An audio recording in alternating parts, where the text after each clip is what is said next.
Now on Newsday TV, bundle up as you head back to work and school today. We are dealing with extreme cold and tracking the chance for another snowstorm. Thanks for joining us. I'm Macy Eglund. Today, the cleanup continues from this weekend snowstorm. All public schools in Nassau County plan to open on time today. Several in Suffolk, though, have delayed openings, so make sure you check that out. We are seeing some troubles on the tracks as the LIRR gets back to a normal schedule. There were cancellations early this morning on the Oyster Bay, Port Jeff, and Montauk lines. Today's freezing temps could impact service, so check the MTA's website and app. And weather-related injuries are increasing as we dig out. Local emergency rooms are reporting cases of hypothermia, slips and falls, and chest pains from shoveling that heavy snow. Be safe out there. We are dealing with tumbling temperatures and a dangerous stretch of cold weather ahead. It's cloudy today, highs only in the low 20s, but with double-digit wind gusts out there, it feels like the single digits. Tomorrow, unfortunately, is even worse. It could feel like -5 out there. The cold continues through the whole rest of the week, so that snow isn't going anywhere. And in fact, we might pile on a little bit more. We are tracking more possible snow towards the end of the weekend. We're keeping an eye on it.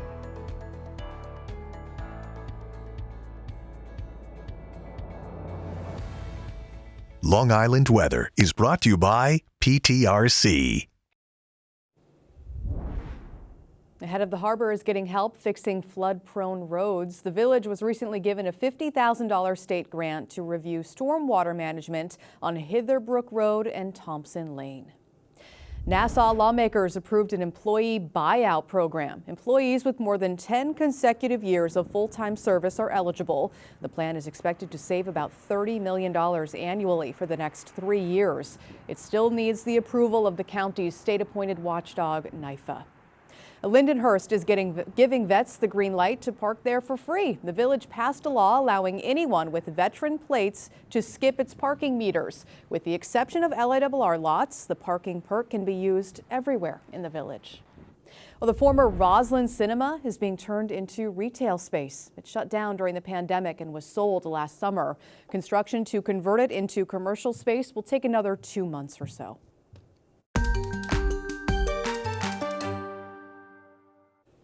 Only in Newsday, Long Island rapid response teams monitoring ICE raids are growing. It follows 2 deadly shootings of protesters by federal agents in Minneapolis. A Newsday reporter Bart Jones explains. After Renee Good was killed on January 3rd, they've seen their numbers really go up of volunteers. One group on the East End saw their numbers go up by 50%. They had about 200 members before Renee's killing, and it's gone up to 300 now. So they're seeing a lot of interest in this. There's a lot of outrage, there's a lot of anger, and there's also fear. I mean, people, realize they could be killed doing this work. Thousands have already been arrested on Long Island, and some fear the region could see an even bigger surge of ICE agents. Long Island has a lot of immigrants. It's got at least 100,000 undocumented immigrants, so it could certainly be a target for even more action. I mean, there's definitely already action happening out here, but they are fearful that it could become a so-called surge with increased action by ICE agents. One Greenport resident spoke with Newsday about why she chose to join the East End Rapid Response Team. I'm so disturbed about what's going on in our country right now, and very concerned and frightened actually for what the future holds for our young people. I'm older, I've seen a lot, I've lived through really great times in America, and I really hope those great times come back again, but it doesn't seem like we're on that trajectory right now. You can see the latest on the ICE activity in Minneapolis and on Long Island on our website, newsday.com. Click Get More below the Newsday TV video box.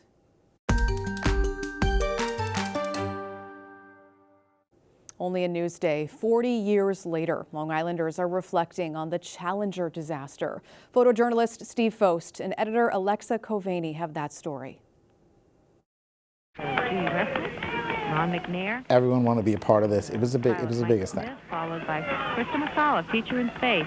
Liftoff from the Cape. I remember watching it, Everyone's excited. I remember people applauding when it took off. Roger, roll, Challenger. I was in the 6th grade and I was in science class, and he explained that the Challenger was taking off that day and that we would get to watch it live. The teachers are excited because now it's a teacher on board.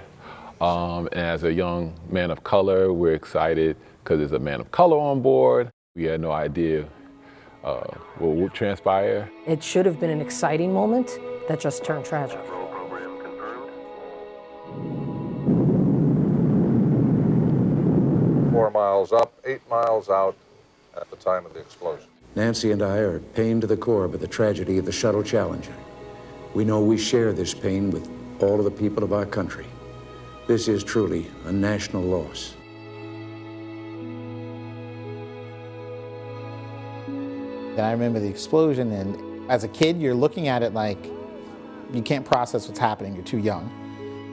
So you do what most kids do. You look to the adult for guidance, and then you can see the reaction on some of the adults' faces. It was shocking. It was silence when it happened. I remember seeing the guys with the radios in their ears so that they were speaking to each other. All these individuals on the flight, it's a disaster. I don't think America has forgotten what has happened with the space shuttle. You can read more about the Challenger disaster on Newsday.com. Click Get More below the Newsday TV video box.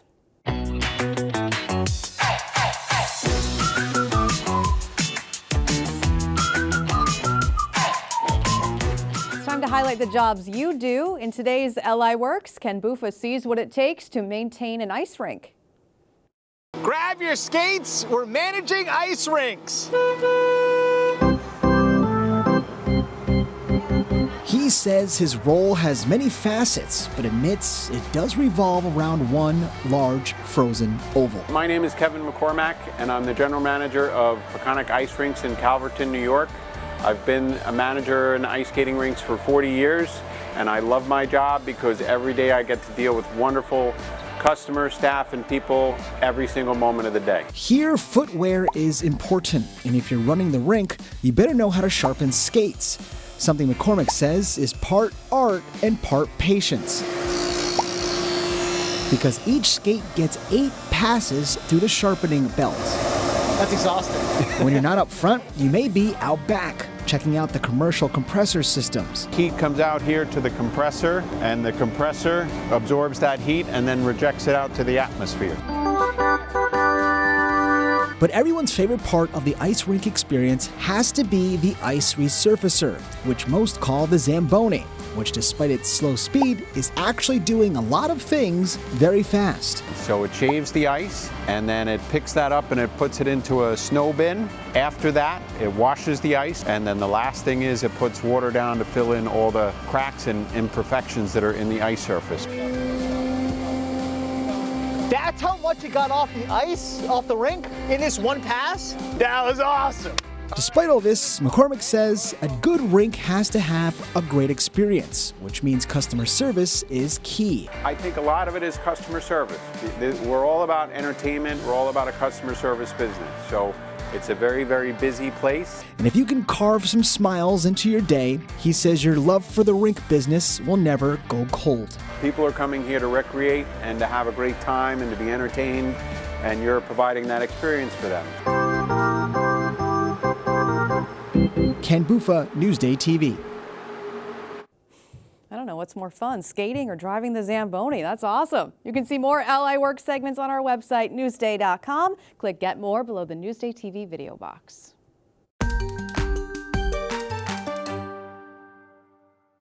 Only a Newsday. There's a place in Nassau helping kids express and understand their feelings. Elisa DiStefano takes us to the Disney Pixar Inside Out exhibit at the Long Island Children's Museum. There's something new at the Long Island Children's Museum. I'm Elisa DiStefano, feeling so much joy at this new exhibit. Go inside Pixar's Inside Out. Emotions at Play is the first interactive exhibit based on the award-winning movie. Who is your favorite from Inside Out? Bing Bong! Bing Bong! Bing Bong! Bing Bong! Featuring favorites from the film, explores some of the ways we express our emotions. How does this this exhibit make you feel? Happy. Show me your best angry face. Step into headquarters and step behind the control panel. Write down a memory that represents an emotion and add it to the long-term memory bank.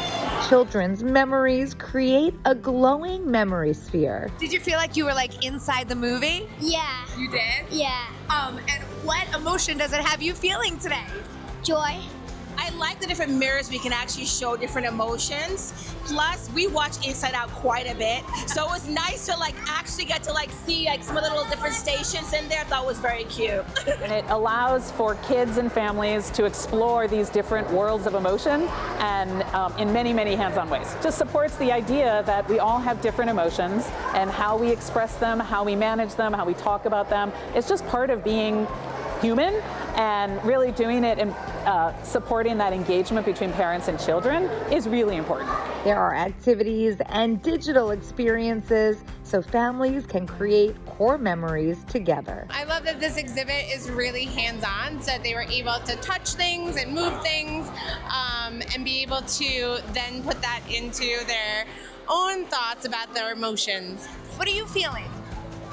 Happy and bing bang.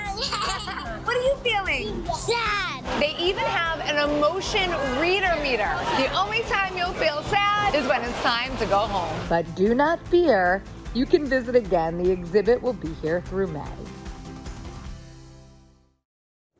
Great place to go during this cold snap, too. It's indoors. Kids will love it. Read more about the Inside Out exhibit on Newsday.com. Click Get More below that Newsday TV video box.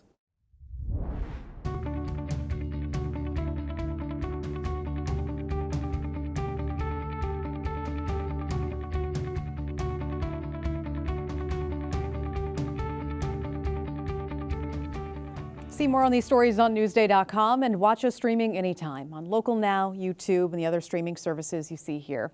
I'm Macy Eglund. We've got more local news coming up.